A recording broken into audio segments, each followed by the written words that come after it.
I'm assuming about 5:36 Central.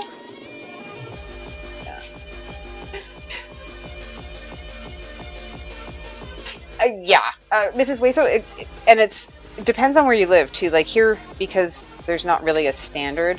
If you get the really good stuff, you'll get it consistently. But I get my butter at Costco because, to be frank, I go through so much of it. Okay, and that's about as much as I want to break it down. Don't want too much. And now we're going to start adding the water. We've still got large cubes and chunks. And we're going to add a tablespoon at a time.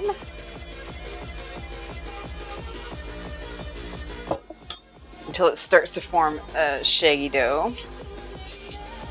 So, obviously 1 tablespoon is not going to be enough. It needs about 6 to 8, depending again on your humidity, where you are, how dry your flour is. I know that sounds really crazy, like how dry your flour is, but like, depending on where you are, your dry ingredients quite often pick up residual humidity, so you will have some flour that is drier than others. And also depending on how old it is. So that's 3 tablespoons. We're going to go for 4. Because I can see that it's starting to come together. So I'm going to go a little slowly. Get farm butter? Oh, God. Costco butter yeah, exactly. Yeah, it's really tough to... And then a lot of the times we don't get the same butter. This is number 5. Places will switch who they're carrying. So the best butter I ever got actually was Underground was on a business trip in Minnesota. Sorry, I had to figure out where Minneapolis was. And he went out of town. He had a rental car. He went out of town to this Amish country and went to the Hy-Vee there, and they had Amish butter, and he brought that home. Oh, that was amazing. I'm sure airport security thought he was crazy bringing home butter and cheese. Oh, you went to the French Laundry? Wow. Scott, I've been thinking about it. Because it's real. All you need to do is just really over whip your cream. So that might happen on stream someday at some point.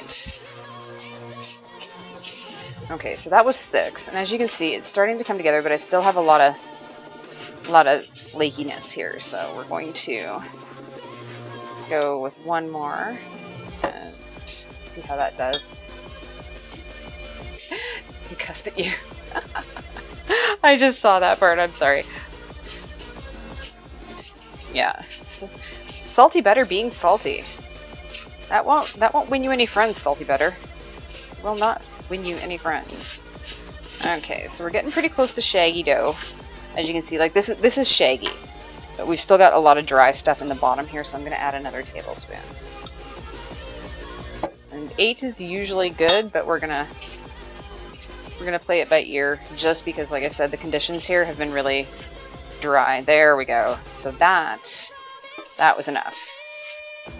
Just picking up the last little bits here. Okay.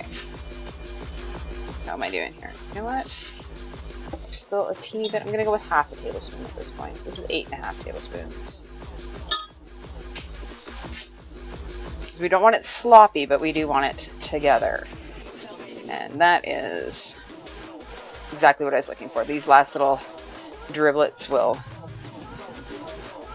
come together. Once again, clean off the spatula. Move this out of the way.